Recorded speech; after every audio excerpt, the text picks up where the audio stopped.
Humans have been evolving for millions of years, and despite significant advances in technology, medicine, and lifestyle, we continue to evolve to this day. One of the most compelling pieces of evidence for ongoing human evolution comes from recent research that has identified a number of genetic mutations that are gradually being filtered out of the human gene pool.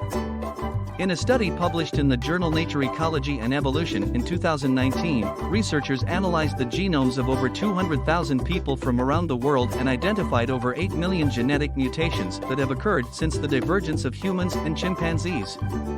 While the vast majority of these mutations are neutral or harmful, a small percentage have provided a selective advantage to those who carry them, allowing them to survive and pass on their genes to future generations. One example of this ongoing evolution is the gene that predisposes individuals to Alzheimer's disease. This gene, known as APOE4, is associated with an increased risk of developing the disease at an earlier age. However, the study found that this gene is gradually being filtered out of the human gene pool, meaning that fewer and fewer people are carrying it. This suggests that over time, the prevalence of Alzheimer's disease could decrease as the APOE4 gene becomes rarer. Other genetic mutations that are gradually being filtered out of the human gene pool include those that increase the risk of heart disease, asthma, and certain types of cancer.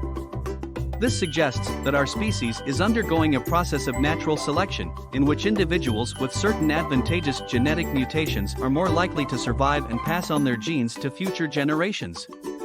While some may argue that modern medicine and technology have lessened the impact of natural selection, the fact that certain genetic mutations are still being filtered out of the human gene pool suggests that evolution is an ongoing process.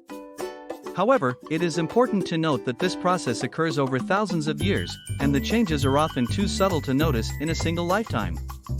In addition to the filtering out of harmful genetic mutations, humans are also evolving in response to changes in our environment. For example, research has shown that people who live at high altitudes have developed genetic adaptations that allow them to survive in low-oxygen environments. Similarly, individuals who live in areas with a high prevalence of malaria have developed genetic adaptations that make them less susceptible to the disease. Overall, the fact that humans are still evolving is a testament to the remarkable adaptability and resilience of our species. While the changes may be subtle and occur over long periods of time, they have important implications for our health, our environment, and our future as a species. By studying the genetic mutations that are being filtered out of the human gene pool, researchers can gain insights into the ongoing process of evolution and its impact on our species.